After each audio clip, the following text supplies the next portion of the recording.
What happens when a woman's quiet dignity is mistaken for weakness? In the glittering world of high society galas, where reputations are built and shattered over a glass of champagne, one woman was about to find out. She stood at the podium, a mistress toasting to a future she had stolen. Her voice ringing with triumph through the silent, opulent ballroom. She believed she had won the man, the status, the life. But in the next 60 seconds, the grand doors would swing open, and a force she never knew existed would walk in. Her victory toast would turn to ash in her mouth, proving that some families don't just have money, they have power.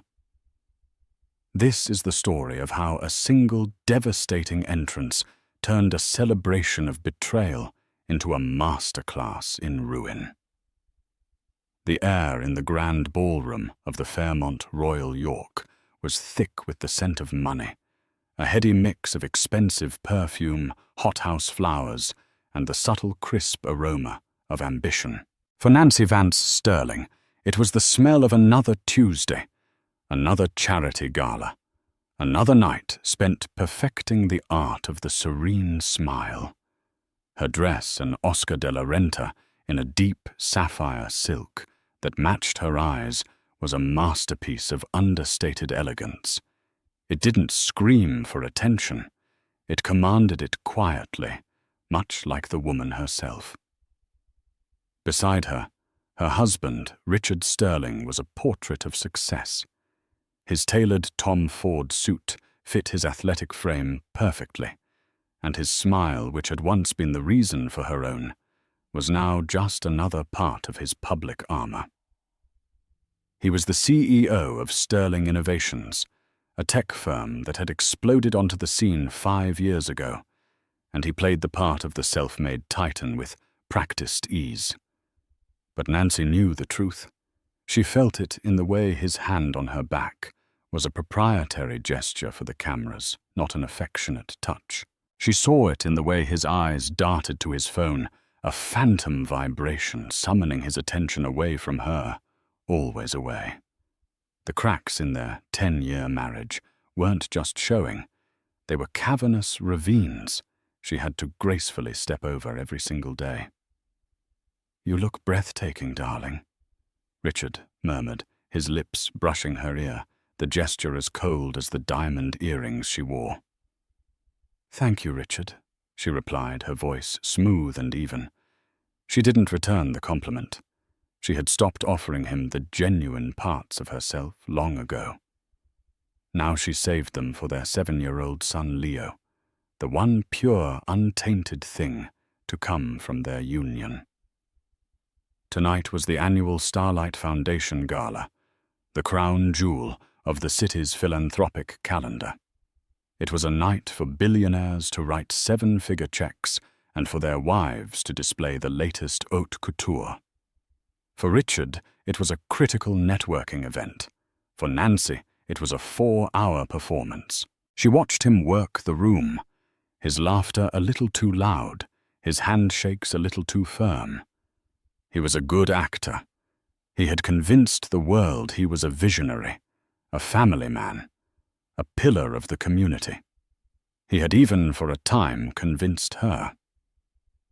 But the late-night board meetings, the faint, unfamiliar scent on his collars, and the emotional void that had grown between them, had become a language she was now fluent in.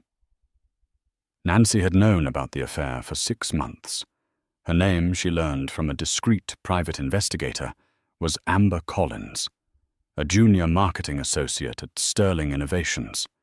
26 years old, raven-haired with a voracious ambition that Nancy recognized because it was the same hunger she'd once seen in a young Richard. The investigator's report was thorough, filled with photos of clandestine lunches and weekend trips to Niagara-on-the-Lake. Each image was a small, sharp cut to her heart. She hadn't confronted him. What was the point? A screaming match, a tearful denial followed by a pathetic temporary reconciliation. Nancy was not a screamer. She was a planner. Her family, the Devereuxs, had taught her that emotion was a luxury one could afford only in private. In public, one held the line. Always. Her family. Richard thought of them as merely well off. He had met her father Augustus and her mother Isabel a handful of times. He saw them as quiet old money types from Boston, politely distant and absorbed in their own world of academia and obscure investments. He had no concept of reality. He had never been to their home, the sprawling ancestral estate in the Berkshires. He had never attended a Devereux family gathering where senators sought her father's counsel and international financiers deferred to her brother Julian's legal opinion. Richard had married Nancy Devereux, but he had never truly met the Devereuxs. He had no idea that their quietness was not meekness. It was the calm at the center of a hurricane. Tonight, as she sipped her water, a small, knowing part of her felt a tremor in the air. Richard had been growing bolder, more reckless. He believed he was untouchable, that his success was entirely his own making. He had forgotten that the initial seed money for sterling innovations.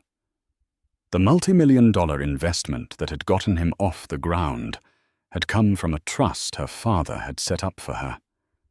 He had forgotten whose name had opened the doors to his first crucial investors. He was a king in a castle she had quietly built around him. And tonight, he was about to invite the serpent into the throne room. The ballroom buzzed with polite conversation when the atmosphere subtly shifted. The change was palpable, like a drop in barometric pressure before a storm. Nancy, with the finely tuned social senses of her upbringing, felt it first. She saw the heads near the grand entrance turn, the whispers rippling through the crowd like a contagion. And then she saw her. Amber Collins did not enter a room. She conquered it.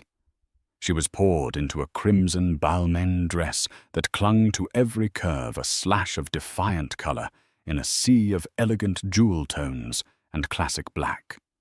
Her hair was a glossy black cascade over her shoulders, and her smile was sharp, predatory. She walked with the unshakable confidence of someone who believed they held all the winning cards. She was everything Nancy was not: loud, ostentatious, and desperate for the spotlight. Richard, who had been deep in conversation with a banking executive, faltered mid-sentence. His eyes found Amber, and for a fleeting, fatal second, his carefully constructed mask slipped. A flicker of possessive pride, of shared conspiracy, passed between them. It was invisible to most, but to Nancy it was as bright and searing as a flash of lightning. The whispers grew louder. People knew. Of course they knew. In their circle, secrets were a form of currency, and Richard's affair was becoming common stock. Friends shot Nancy looks of pity, a sentiment she despised more than infidelity itself. She met their gazes with a calm, unbothered smile, raising her glass in a silent toast to a woman across the room she barely knew. Her composure was her shield and her sword. To show even a crack would be to admit defeat. Amber, escorted by a junior executive who looked utterly terrified to be her +1, made a slow, deliberate circuit of the room. It was a victory lap. Her eyes scanned the crowd, cataloguing the influential faces, but her final destination was clear. She was a heat-seeking missile aimed directly at Table 1, the prime real estate at the front of the ballroom, where Richard and Nancy were seated with the gala's organizers. Richard, a voice purred, dripping with feigned surprise. Amber stood before them, her crimson dress a declaration of war against Nancy's serene sapphire. "Fancy seeing you here." Richard's face flushed. He stood up a little too quickly. "Amber, what a surprise. I didn't know you were a supporter of the Starlight Foundation." "Oh, I have a passion for supporting." Worthy causes, she said, her eyes flicking to Nancy for a fraction of a second. The insult was clear. Nancy was the charity case. And this is Mrs. Sterling. It's an honor to finally meet you. I'm Amber Collins. I work with Richard. Nancy extended a cool, steady hand. Her grip was firm, her smile unwavering. A pleasure, Miss Collins. Richard has never mentioned you. The quiet, perfectly delivered line was a scalpel, and it found its mark. A flash of anger crossed Amber's face before she masked it with a brilliant smile. She saw Nancy not as a threat, but as a relic, a placeholder about to be discarded. This exchange in her mind was a mere formality before the official transfer of power. For the next hour, Nancy endured the torment. Amber found a seat at an adjacent table, perfectly positioned in Richard's line of sight. They communicated with stolen glances, subtle smiles, and the invisible charged energy of their shared secret. Richard was distracted, clumsy in his conversations, his attention constantly snagged by Amber's magnetic pull. He was a man drowning, and he thought she was his life raft. Nancy ate her pan-seared scallops, discussed summer plans with the mayor's wife, and smiled for photographs. Each moment was an act of supreme self-control. She felt hundreds of eyes on her watching the drama unfold. They were waiting for her to break. They were waiting for the tears, the confrontation, the messy public scene. She would rather die. She was a Devereaux. Her personal pain was not for public consumption. Instead, she focused on a single point in the near future. A moment she had been orchestrating for the past 48 hours with a series of quiet, encrypted phone calls to her brother Julian. The storm was coming, but it was not a storm of her own tears.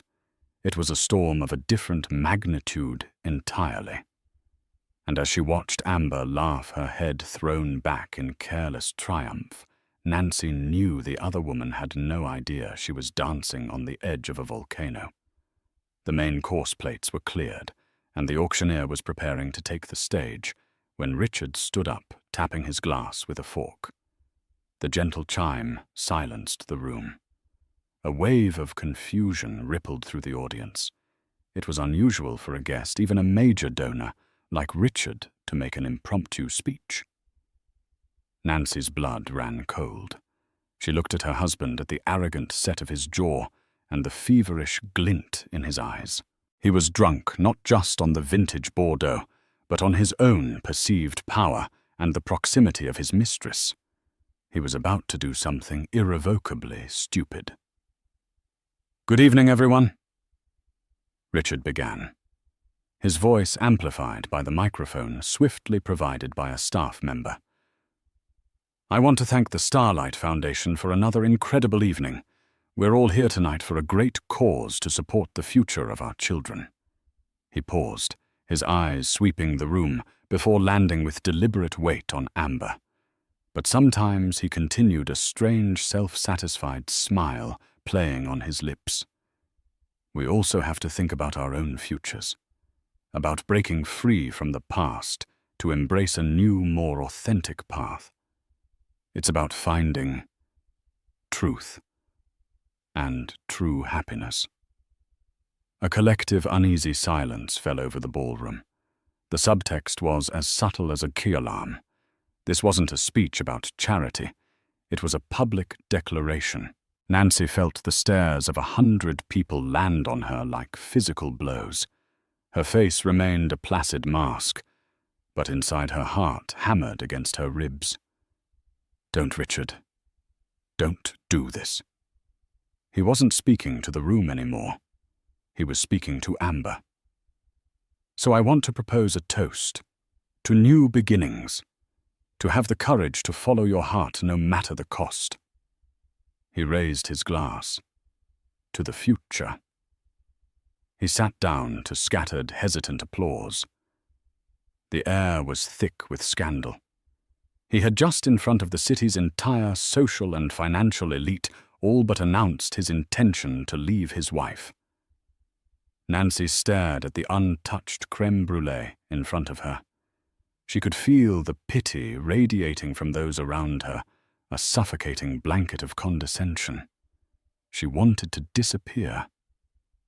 But then she saw Amber. Buoyed by Richard's reckless speech, Amber Collins saw her moment. This was it. The public coronation.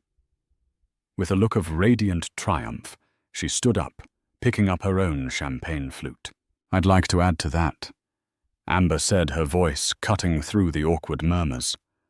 All eyes snapped to her. This was unprecedented. A junior employee hijacking a C-suite gala. She beamed at Richard, her eyes shining with adoration and victory. Richard is right. The future is what matters. And it takes a truly brave man to choose happiness over obligation. The word obligation hung in the air, a direct poisoned arrow aimed at Nancy. Amber then turned her gaze for the first time fully and directly upon the woman she was replacing. There was no pity in her eyes, only the cold, hard glint of victory. Some people are content to live in the past, holding on to titles and arrangements that have long since expired. Amber continued, her voice dripping with condescending sweetness. But the future belongs to those who are bold enough to seize it. I'm toasting to a man who finally found the courage to do just that. To Richard, and to us. She raised her glass high, the crimson of her dress like a smear of blood against the elegant backdrop. To us. The words echoed in the cavernous, tomb-like silence of the ballroom. She had not only acknowledged the affair, she had celebrated it. She had toasted to the destruction of a marriage, to the humiliation of the wife sitting just feet away. Richard, looking pale, and suddenly aware of the magnitude of his mistake, didn't know what to do. He looked from his triumphant mistress to his silent wife. Amber held her pose, her glass in the air, a triumphant smirk on her lips, waiting for the applause that would legitimize her coup. But no applause came. There was only a shocked, horrified silence, and the sight of Nancy Vance Sterling, sitting perfectly still, her expression unreadable, her sapphire eyes fixed on her husband with an intensity that promised not tears, but a reckoning. The mistress had toasted to her victory. The room held its breath, waiting for the wife to fall apart. In the deafening silence that followed Amber's toast, every eye in the room was locked on Nancy. They expected a scene. They craved it.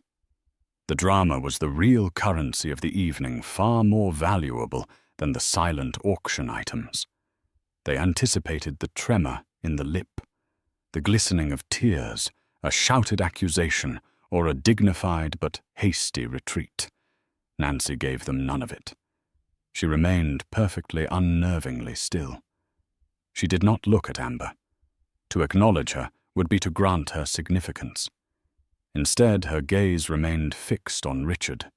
The serene smile she had worn all evening was gone, replaced by an expression of profound and chilling emptiness. It was a look that stripped him bare, peeling back the layers of his success and confidence to reveal the small, weak man underneath. In her eyes, he saw not a wife he had wronged, but a stranger he had fundamentally misjudged. Slowly, deliberately, Nancy picked up her linen napkin. She dabbed at the corners of her mouth, a gesture so normal, so mundane, it was utterly jarring in the high-stakes emotional theater of the moment. She then placed the napkin neatly beside her plate. She turned her head slightly, her gaze sweeping over the faces at her table, the gala chairwoman whose mouth was agape, the bank president who was studiously examining his dessert fork, their wives who looked at her with a mixture of horror and morbid fascination. She gave them a small, tight nod, an apology for the vulgar disruption they had been forced to witness. It was an act of breathtaking control. At that moment, she wasn't the victim. She was the epicenter of a power they couldn't comprehend, the quiet heart of a coming hurricane. Her stillness was more terrifying than any scream. It was the eerie calm of a deep ocean before a tsunami. Amber's triumphant smile began to falter. The silence was not the stunned admiration she had expected. It was the suffocating silence of judgment. Her hand, still holding the champagne flute aloft, began to tremble. The crowd was not with her. She had miscalculated, assuming they would rally behind the narrative of passionate true love. Instead, she had simply revealed herself to be classless and cruel. She slowly lowered her glass, a flush of uncertainty creeping up her neck. Richard felt a primal fear seize him. He had seen Nancy angry before, but that was a familiar, manageable fire. This was different. This was the absolute zero of her rage, a coldness so profound it burned. He had not just broken their vows, he had publicly humiliated a woman who he was beginning to suspect he did not know at all. The vague, polite stories about her family, their quiet life in Boston, it all felt like a flimsy stage set in the face of her terrifying composure. "Well," Nancy finally said, her voice clear and steady, cutting through the tension. It wasn't loud, but it carried to every corner of the silent room. She didn't look at Richard or Amber. She addressed the table at large. "It appears the evening's entertainment has taken an unexpected turn." She pushed her chair back, the sound of its legs scraping against the polished floor, unnaturally loud. She stood, her posture perfect, her sapphire dress shimmering under the chandeliers. "If you'll excuse me," she stated, her voice devoid of any emotion. This was the moment they expected her to flee. But she didn't move towards the exit. Instead, she turned her back on her husband and his mistress, and took a single deliberate step away from the table facing the grand gilded doors at the far end of the ballroom. She stood there alone in the open space, a solitary, elegant figure. She wasn't running. She was waiting. A nervous cough broke the silence. The auctioneer looked uncertainly towards the stage manager. The entire event had ground to a halt, held captive by a domestic drama that had spiraled into a public spectacle. Richard started to rise to go to her to say something, what he had no idea. But a sudden resonant thud stopped him. It was the sound of the grand ballroom doors being pushed open from the outside. Two uniformed hotel staff held the towering doors, swinging them inward to their full dramatic width. The light from the grand foyer spilled into the ballroom, silhouetting the figures who were about to enter. Nancy didn't turn. She didn't have to. She knew who was coming. She had made the call. Amber Collins, feeling the first real pang of fear, watched the entrance confused. Who could possibly be arriving this late? Richard Sterling, his heart beginning to pound, a frantic, terrified rhythm against his ribs, stared at the doorway, a dawning, sickening horror beginning to curdle in his stomach. The quiet, polite, well-off family from Boston. The people he had dismissed. The people he had insulted through their daughter. The stillness was over. The storm had just made landfall. The first to enter was a man who moved with the unhurried grace of someone who had never in his life been told to wait. He was in his late 60s, with a mane of silver hair and a face that looked like it had been carved from granite. He wore a simple, exquisitely cut, dark suit, but he carried an aura of absolute authority that made the tuxedos around him look like cheap costumes. This was Augustus Devereux. His eyes, the same deep sapphire as his daughter's, swept the room once, taking in the scene with a cold, analytical precision. They did not register the crowd. They assessed it. Flanking him was his wife, Isabel Devereux. She was the very definition of old-world elegance, draped in pearls, and a Chanel gown that was likely older than Amber Collins, but looked infinitely more valuable. Her expression was one of mild aristocratic disappointment, as if she had just found a crack in a priceless piece of porcelain. But it was the man who followed them, who made Richard Sterling's blood turn to ice water in his veins. Julian Devereux, Nancy's older brother. Richard had met him only once at the wedding a decade ago. Julian was a senior partner at Cromwell and Swain, a law firm so powerful it didn't represent clients. It represented dynasties and governments. He was tall, impeccably dressed, and possessed a shark-like stillness that was far more intimidating than his father's overt power. His eyes found Richard's across the ballroom, and in them there was no anger. There was something much worse, a calm, professional promise of annihilation. The trio didn't stride into the room. They advanced. The ambient chatter which had just begun to tentatively resume died instantly. A new kind of silence fell, one of awe and fear. People didn't just know who the Devereuxs were. The right people understood what they were. They were not merely rich. They were foundational. They owned the banks that underwrote the loans for the companies run by the men in this room. They sat on the boards of the institutions that governed global markets. They were the discreet, invisible architects of the world these people merely inhabited. The Gala's chairman, a man named Marcus Thorne, who ran a multi-billion-dollar hedge fund, practically scrambled from his chair, his face pale. Augustus. My God, what an honor. We weren't expecting you, he stammered, rushing to greet them. Augustus Devereux gave him a curt nod, his eyes never leaving the tableau at the front of the room. We weren't planning on attending Marcus. We were merely in town and came to collect our daughter. The words "our daughter" landed like hammer blows. In that instant, the connection was made across the entire room. Nancy Vance Sterling, the quiet, elegant wife, was Nancy Devereux. That Devereux. A shockwave of understanding passed through the Gala. The looks of pity that had been directed at Nancy now transformed into looks of utter terror on behalf of Richard. They were watching a man who had just, in the most public and insulting way possible, declared war on a superpower he didn't even know existed. Richard felt the floor drop out from under him. His entire life, his company, his success, it all flashed before his eyes. Sterling Innovations had been growing, but it was still vulnerable. It relied on a complex web of credit lines, venture capital, and strategic partnerships. A web he now realized the Devereux family could sever with a single phone call. The name on the initial seed investment check suddenly burned in his memory, the A.J. Devereux Family Trust. He had thought it was just some quaint family fund. He was a fool, an absolute, blithering fool.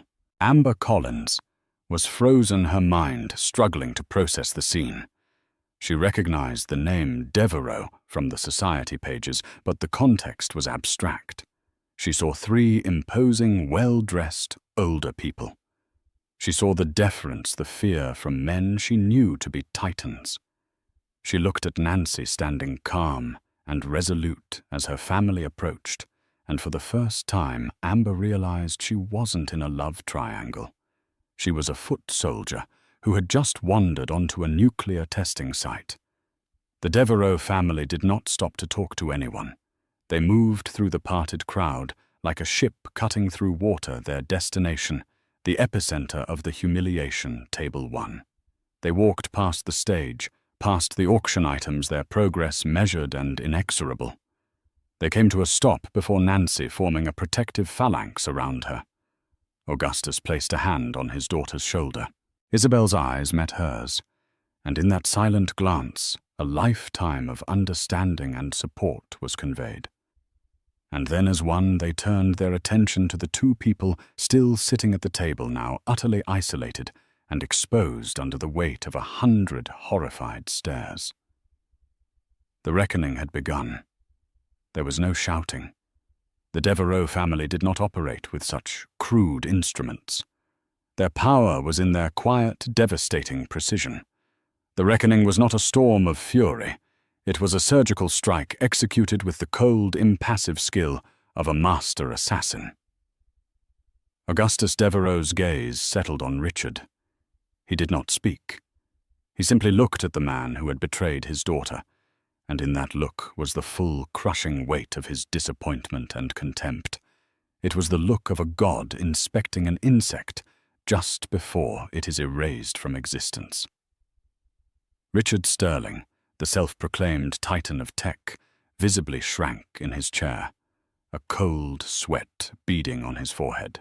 Every ounce of his bravado, his charm, his arrogance, evaporated under that silent, patriarchal judgment.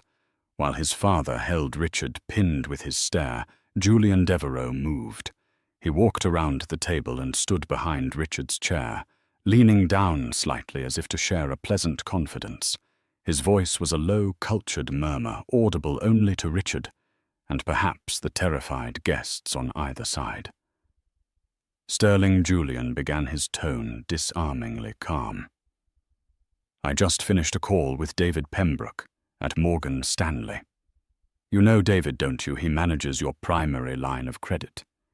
He was very interested to hear about the instability in your personal life. He sends his regards and has scheduled an immediate review of your company's risk profile for 9 a.m. tomorrow. Richard's blood ran cold. An immediate review was code for a recall. His entire operation was leveraged against that line of credit. Julian continued, his voice as smooth as silk. And Michael Brown at Omnicorp, your partner for the new chipset manufacturing. He and my father sit on the museum board together. Small world. Michael is a great believer in family values. I suspect he'll find the moral turpitude clause in your contract quite compelling. Expect his call before breakfast. Each sentence was a perfectly aimed shot, striking a critical pillar of Richard's empire. He had spent years building these relationships, this company. Julian Devereux was dismantling it in under 60 seconds with a few quiet words. And those government contracts you're bidding on for Sterling? Secure. Julian added his voice, dropping even lower, becoming a near whisper of pure menace. The ones that would triple your company's valuation. The selection committee is chaired by Senator Carlson. Nancy is his daughter's godmother. I think you can consider your bid withdrawn. Julian straightened up, a faint, cruel smile touching his lips. You built your house on my family's land, Richard. You seem to have forgotten we can revoke the lease at any time. Enjoy your dessert. He had not raised his voice. He had not made a threat. He had simply stated a series of facts that, when assembled, spelled out Richard's complete and utter ruin. While Julian dismantled Richard's professional life, Isabel Devereux addressed the other problem. She turned her cool, discerning eyes upon Amber Collins. Amber, who had moments ago been preening in her victory, now looked like a frightened child. Isabel did not approach her. She spoke from where she stood, her voice clear and carrying a masterclass in public dismissal. Miss Collins, is it? It, Isabel asked, her tone suggesting she was addressing a particularly impertinent member of the catering staff. Amber nodded, unable to speak. My family has a saying, Isabel continued, her gaze sweeping over Amber's garish dress and overly ambitious jewelry. A woman who has to buy her own furniture will never understand the value of an heirloom. You are a piece of new furniture, Miss Collins, flashy, temporary, and ultimately destined for the curb. You mistook a business arrangement for a love story, and you mistook my daughter's decency for weakness. These are the fatal, common mistakes of your kind." Isabel's eyes flickered to the other women at the nearby tables, the wives, the matriarchs of their own powerful families. She was not just speaking to Amber. She was passing a sentence that would be upheld in every salon, boardroom, and country club in the city. Amber Collins was no longer a scandalous rival. She was a social pariah, a non-person. "You have your moment in the spotlight," Isabel concluded, her voice laced with icy finality. "I do hope you enjoy it. It will be your last." With that, the Devereux matriarch turned her back on Amber, the dismissal so absolute it was as if she had ceased to exist. Amber sat there, her face ashen. Her cheap victory toast, having cost her everything she had, so desperately craved a future, a reputation, a place in this world. The reckoning was complete. It had been swift, silent, and total. The Devereux family had not caused a scene. They had restored order. Augustus offered his arm to Nancy. Isabel took her other arm. Julian stood behind them, a silent sentinel. Together, the family, whole and unbreakable, turned and walked towards the grand exit. They moved with the same quiet, inexorable purpose with which they had entered, parting the stunned crowd before them. They left behind the smouldering ruins of 2 lives, a silent ballroom full of witnesses, and a lesson that would be whispered about for years to come. Never, ever mistake a quiet woman for a weak one. You never know who her family is. The exit of the Devereux family was as impactful as their entrance. As the grand doors closed behind them, it was as if the oxygen had been sucked out of the room. The spell was broken, and a cacophony of frantic whispers erupted. Richard Sterling remained frozen in his chair, his face a ghastly shade of white. Julian's words echoed in his mind, a death knell for his career. He looked across the table and saw the Gala chairman, Marcus Thorne, pointedly avoiding his gaze. He saw the averted eyes of men he had called his peers, his friends. He was no longer one of them. He was a liability, a cautionary tale. His gaze fell upon Amber. She was staring at her half-empty champagne glass, the symbol of her ruin. Her face was streaked with tears, her carefully applied makeup a tragic mess. Her triumph had lasted less than 5 minutes. She looked up at him, her eyes pleading, searching for reassurance. But Richard had none to give. He felt nothing for her now, but a venomous resentment. She was the garish, stupid catalyst for his downfall. She had goaded him, and like a fool he had followed. Their shared glances were no longer conspiratorial. They were the panicked looks of 2 co-conspirators about to be sentenced. They were left alone at the table, a toxic island, in the middle of a room that was rapidly distancing itself from them. The mayor's wife suddenly remembered a pressing engagement. The bank president had to make an urgent call. Within minutes, the seats around them were empty. They were pariahs.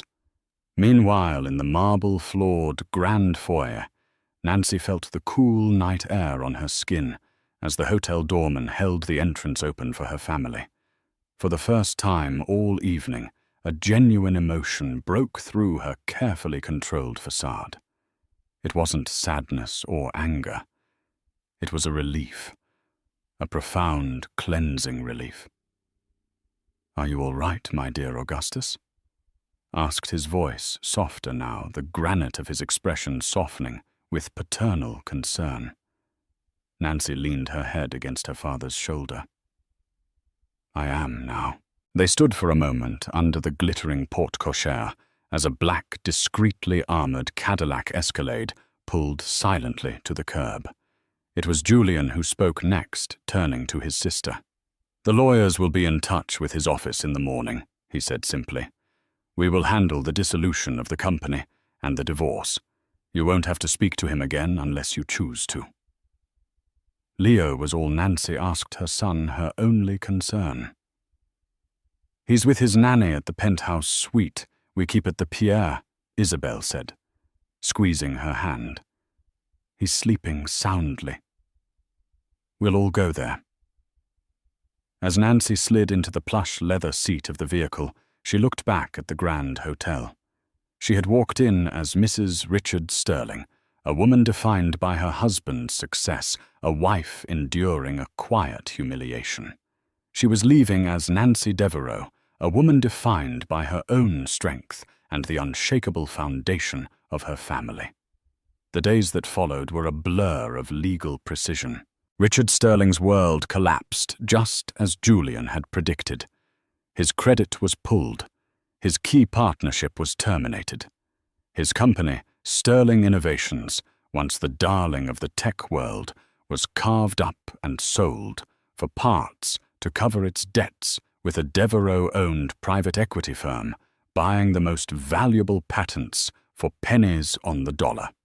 Richard was left with nothing but the public shame of his hubris. Amber Collins vanished. Fired from her job and socially blacklisted, she left the city. Her name becoming a whisper, a ghost story told to ambitious young women about the dangers of overplaying their hand. Nancy never looked back. She and Leo moved back to Boston for a time, healing in the quiet embrace of the Devereux estate. But she did not remain in hiding. A year later, she re-emerged not as a socialite, but as a force. Using her inheritance and the name she had once hidden, she launched the Devereux Vance Foundation, an organization dedicated to empowering women in tech funding, the very kind of startups her ex-husband had once run. She became known for her sharp intellect, her quiet philanthropy, and her unerring eye for talent. She was no longer just a Devereux by name. She was a Devereux by action, a matriarch in the making. She had walked through the fire of betrayal and emerged not burned but forged. Her silence had been her shield, her composure, her weapon, and her family, her army. She had proven that in a world of loud victories and flashy triumphs, the most devastating power is the one you never see coming. 2 years passed. The Starlight Foundation. Gala, where Richard's empire had crumbled, became a legend in the city's social lore, a whispered cautionary tale about hubris and hidden power. In that time, Nancy had not just recovered, she had transformed. The Devereux Vance Foundation was now a formidable force in the tech and philanthropic worlds. Nancy, its founder and driving force, was no longer seen as Richard Sterling's wronged wife, but as a visionary in her own right. Her sapphire eyes, once clouded with quiet pain, now held the sharp, focused clarity of a leader. Tonight was the inaugural Devereux Vance Foundation Gala, held in the very same ballroom at the Fairmont. It was a deliberate choice. Nancy was not a woman who ran from ghosts. She believed in reclaiming spaces in rewriting history. The ballroom, once the scene of her greatest humiliation, was now filled with the energy of her greatest triumph. Dressed in a striking emerald green gown by a designer her foundation had sponsored, she moved through the crowd not as a guest, but as a queen in her own court. Her son Leo, now 9, was spending the evening with his grandparents. He was a happy, bright boy, but recently he had begun asking questions. Questions about his father. Why didn't he see him? Where did he live? Nancy answered with carefully curated truths, protecting him from the ugliness of reality. But she knew a day would come when curated truths would not be enough. It was during a brief lull, as she stood near the terrace overlooking the city lights, that her assistant, a sharp young woman named Chloe, approached her with a hesitant expression. "Mrs. Devereux Vance," Chloe began. "I'm so sorry to interrupt, but this was delivered by a courier. The man was..." insistent that you receive it tonight." She handed Nancy a simple, unadorned white envelope. Nancy's name was written on the front in a familiar, slanting script that made her stomach clench. It was Richard's handwriting. Excusing herself, she stepped out onto the quiet terrace, the cool night air a welcome shock. Her hands were perfectly steady as she opened the letter. "Nancy, I know I have no right to contact you. I know the sound of my name is likely a poison to you, and for that I am truly sorry. I am not writing to ask for forgiveness. I know that is impossible. I am not writing to ask for money. I have learned to live with what I have, which is nothing. These past 2 years have been a journey through hell, a hell of my own making. I have lost everything, and I deserved to. In losing it all, I finally began to see you, to see what I threw away, to see the man I had become. I am in therapy. I am working a menial job. I am, for the first time in my life, honest with myself. My reason for writing is Leo. I know he must be asking questions. I dream of him at night, and I wake up knowing I am a ghost to my own son. I am asking you, Nancy, for 5 minutes. Not for my sake, but for his. So that one day, when he asks what happened to his father, you can tell him that his father had the courage to look his mother in the eye and admit his sins. So that I can apologize to you, the woman I wronged more than any other. I will be at the cafe in the Art Gallery of Ontario this Friday at 10 a.m. If you do not come, I will understand, and I will never bother you again. I have no power to harm you, and no desire to. I am just a man with a past that is too heavy to carry alone any longer.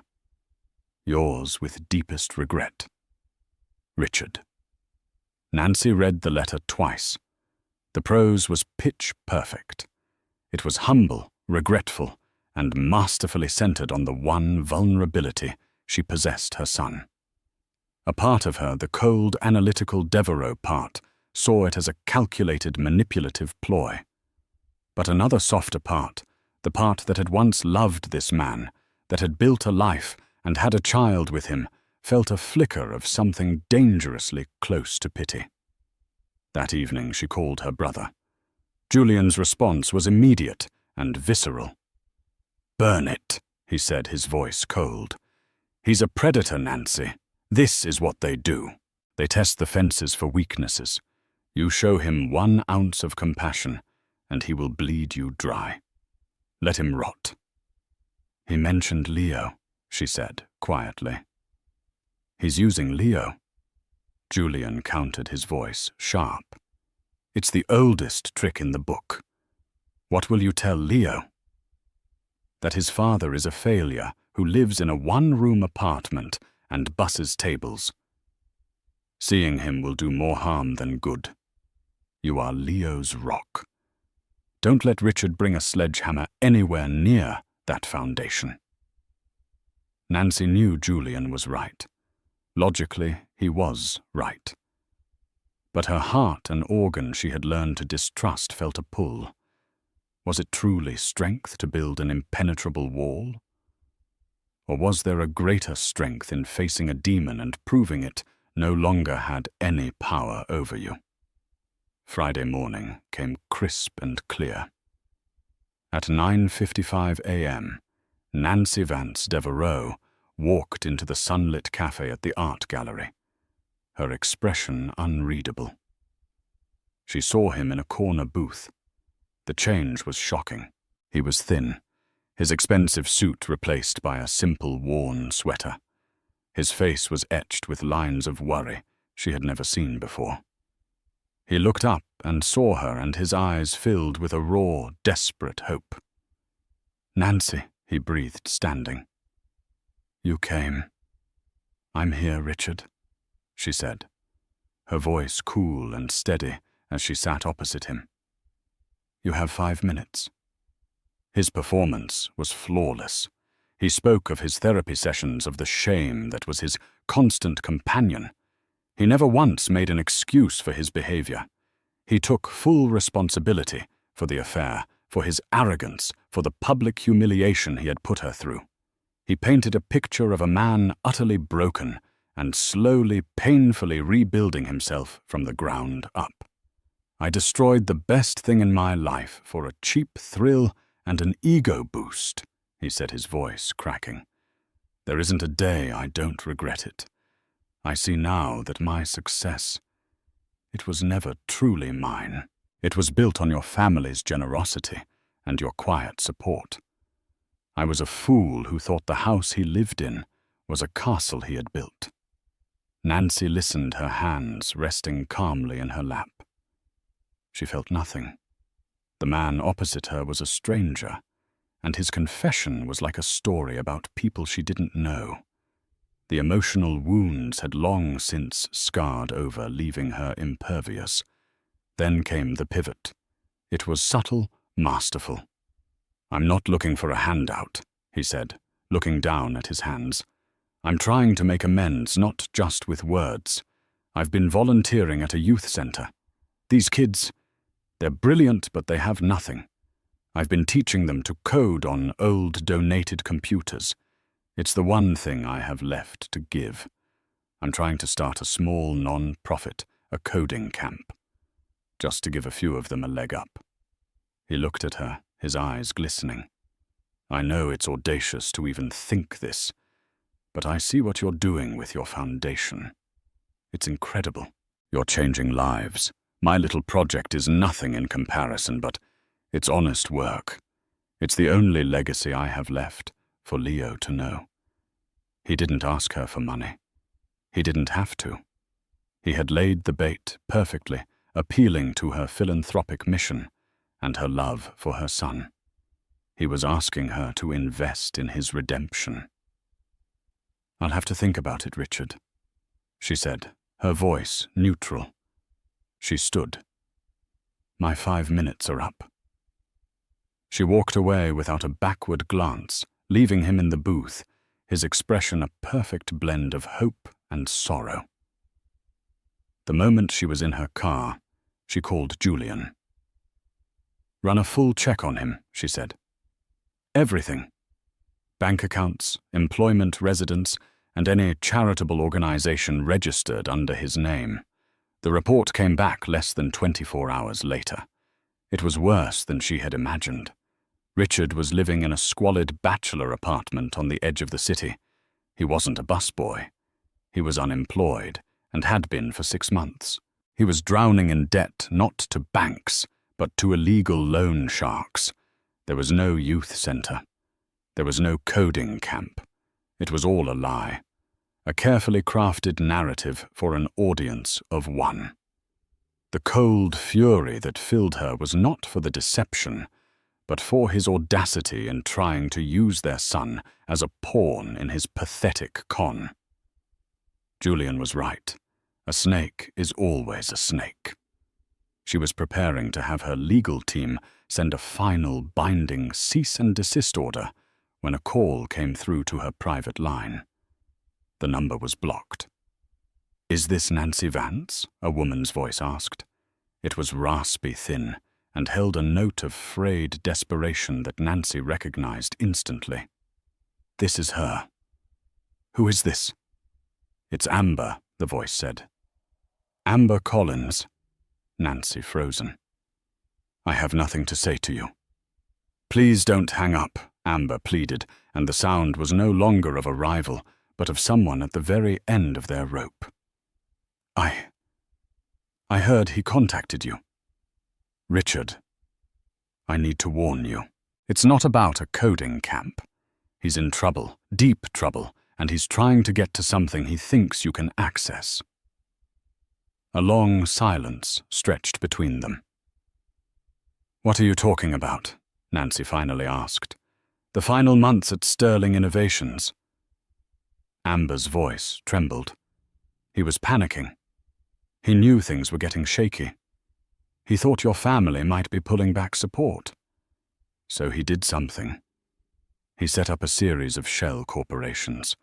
He siphoned nearly $8 million from the company planning to run. With me. He was going to leave you with a bankrupt company and disappear. Nancy felt the floor drop away for a second time in her life. The betrayal wasn't just infidelity. It was a premeditated, cold-blooded theft. He had been planning to gut the company her family had funded and leave her with the wreckage. The money was wired to an offshore account. Amber continued, her voice gaining a frantic speed. But when your family moved so fast, everything was frozen in litigation. The accounts were flagged. He could never access it, but the account requires 2 digital key holders to unlock in case of a legal override. Him and you. It was set up when the company was founded, a standard spousal clause for asset protection. He thinks if he can convince you he's a changed man, you might sign a document, something you think is for his charity, that would actually grant him access. He needs your signature to steal the money he already stole once. The full monstrous scope of his deception was finally laid bare. The toast at the gala hadn't been a foolish, impulsive declaration of love. It had been the victory speech of a thief delivered 1 minute too soon. His recent letter, his performance at the cafe, it was all the second act of the same grift. Why are you telling me this? Amber, Nancy asked, her voice dangerously quiet. Because the men he owes money to are not kind men, she whispered. And because he left me with nothing. Nancy, he used me, and when it all went wrong, he threw me away like trash. You won. Your family won. I don't want him to win. Not ever. A profound final clarity settled over Nancy. This was the last echo, the final ghost, and she knew exactly what to do. She didn't just send a cease and desist. She forwarded Julian the recording of her call with Amber. Within hours, the Devereux legal team, armed with this new information, filed a criminal complaint with the district attorney's office for wire fraud and embezzlement. 2 days later, Richard Sterling was arrested in his rundown apartment. The story hit the financial news not as a marital spat, but as a major case of corporate fraud. His last desperate play had not won him his freedom. It had earned him a prison cell. In exchange for her testimony, Amber Collins received immunity and a small one-time payment from a Devereux discretionary fund, enough to disappear and start a new life free from Richard's toxic orbit. Nancy stood once more on the terrace of the Fairmont, looking out at the city that was now hers. She felt no triumph, no joy, only a quiet, resolute peace. She had faced the past, dissected its lies, and protected her future. Her father called her that evening. His voice held no surprise, only a deep, abiding respect. "You handled it perfectly," Nancy Augustus said. "You are truly your mother's daughter." And in that moment, Nancy knew she was no longer just a Vance or a Sterling. She was a Devereux, a name she now defined for herself not by the power she had inherited, but by the wisdom and strength with which she wielded it. The storm was finally completely over, and so the story of Richard Sterling and Amber Collins serves as a stark reminder. Never underestimate the woman who meets chaos with calm. Nancy's story isn't just about the satisfying downfall of a cheating husband and his arrogant mistress. It's a testament to the incredible power of quiet strength, dignity, and knowing your own worth, even when others try to devalue it. She proved that true power isn't about making a scene. It's about having the strength to rewrite the entire script, ensuring the final act belongs to you. Karma in this story wasn't just a fantasy. It was a well-executed strategy delivered by a family that protects its own. If you were captivated by this story of justice served cold and a woman's rise from the ashes of betrayal, please let us know. Hit that like button, share this video with someone who loves a story of epic karma, and don't forget to subscribe to our channel for more tales of empowerment and sweet, sweet revenge. What did you think of the Devereaux family's entrance? Let us know in the comments below.